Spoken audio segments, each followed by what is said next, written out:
Assalamualaikum warahmatullahi wabarakatuh. Pada tuan-tuan dan puan-puan yang dirahmati sekalian, hari ini saya ingin membicarakan bagaimana rahsia mencari wang yang banyak, iaitu keinginan seorang manusia ingin mencari wang yang banyak supaya cepat kaya, supaya memenuhi tuntutan hidupnya, supaya hidupnya insya-Allah bahagia di dunia dan bahagia di akhirat. Jalan yang paling terbuka, luas, yang boleh dicapai untuk mencari wang yang banyak, mengumpul harta yang banyak, satu saja cara yang boleh dibina segera, iaitu perniagaan, berniaga. Dalam bidang perniagaan ini, banyak orang berjaya, banyak orang menjadi kaya. Itulah cita-cita manusia yang hidup ini. Dan 9/10 daripada jumlah rezeki manusia ini ialah melalui perniagaan. Bidang yang banyak dalam perniagaan kita, dalam hidup ialah rezeki, ialah niaga.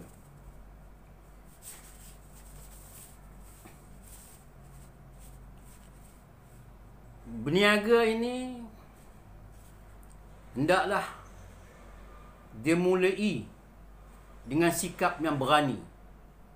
Kalau orang berani, kalau orang yang penakut, kehilangan modal, kerugian umpamanya, dia sampai bila-bila dia tidak boleh berjaya. Jadi orang yang berjaya, orang yang banyak duit, orang kaya, biasanya orang yang berani. Berani melaburkan wangnya. Tetapi bukanlah berani membuta tuli. Berani ini mesti dibuat dengan, nak berniaga mesti dibuat dengan analisa, kajian dan sebagainya. Di sini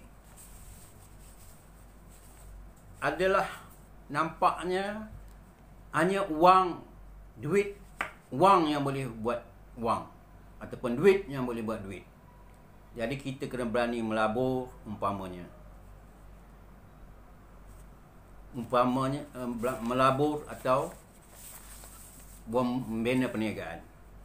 Pelabur ialah perniagaan yang selamat.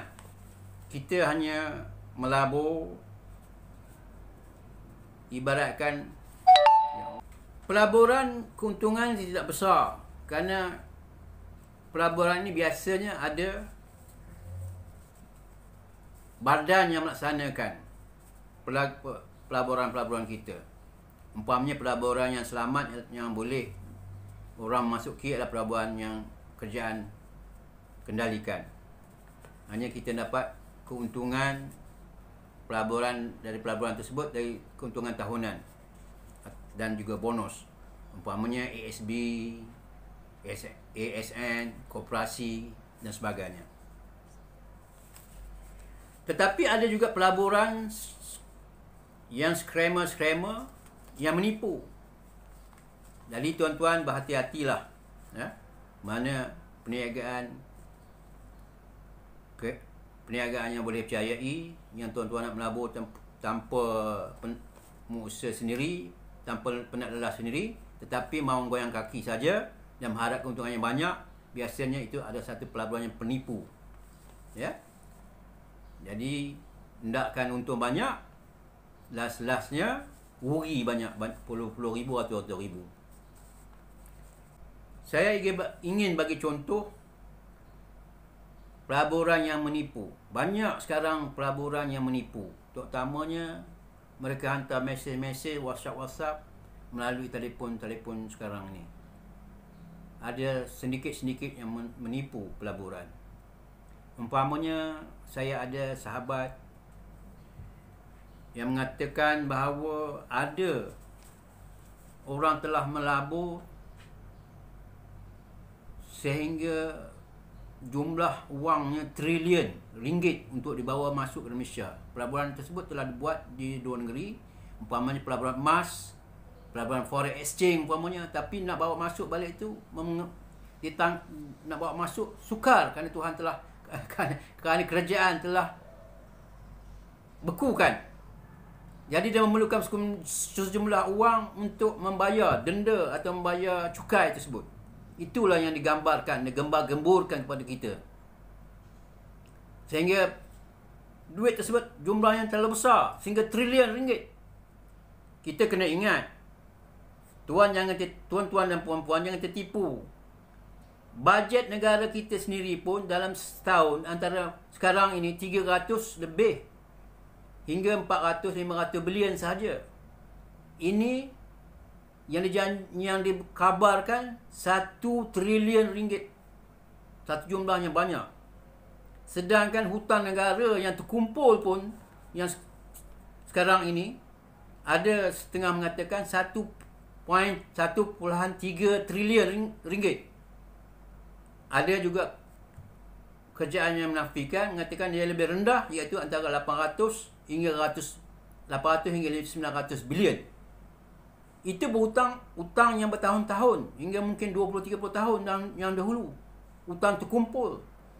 Sedangkan wang yang ada masuk tadi dalam jumlah trilion, melebihi hutang negara selama 30-40 tahun dahulu. Cuba tuan-tuan fikirkan. Jangan tuan-tuan kena tipu. Saya ada rakan-rakan yang kena tipu dengan skim ini. Satu-satu ciri orang berjaya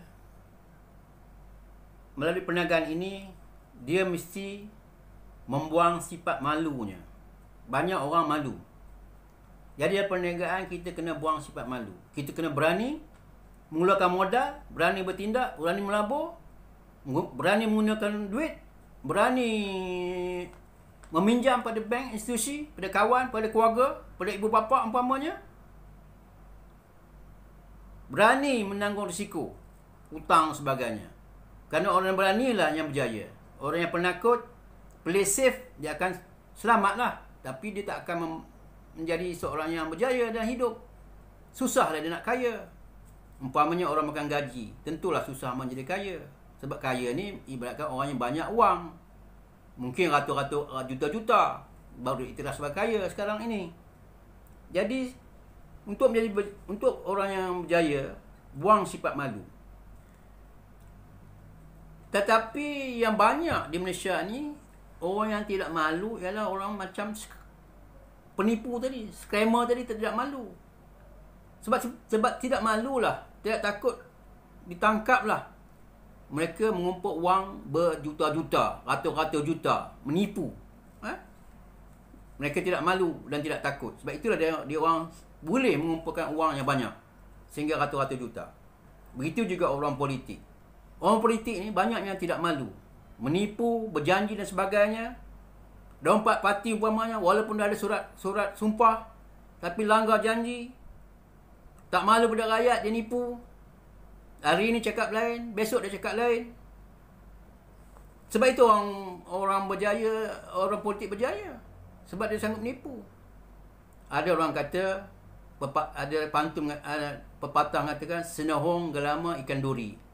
Bercakap bohong, lama-lama jadi menteri. Ramai yang bersikap ahli politik macam itu. Jadi, untuk berniaga, pertama sekali, buang sifat malu. Kerana orang malu, dia sukar. Apa dalam kehidupan pun sukar untuk berjaya.